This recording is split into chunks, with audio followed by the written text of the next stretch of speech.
Monsieur Deveau, bonjour. Une nouvelle opération FIPA.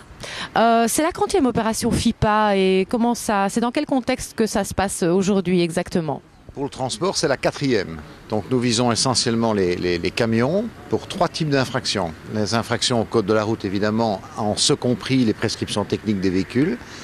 Deux, les infractions sociales, tout ce qui concerne les contrats de travail qui lient le chauffeur du camion à la société qui l'emploie. Et troisièmement, les infractions fiscales.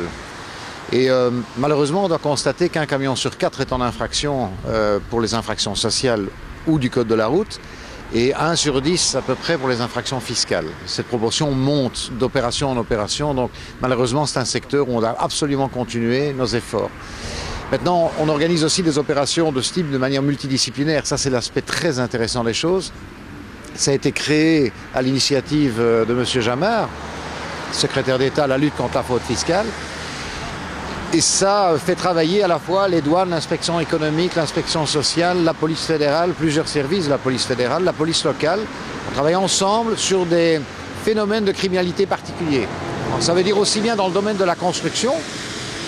Et là, on trouve la traite des êtres humains sur le plan économique jusqu'à des séjours illégaux et des infractions fiscales graves, très graves.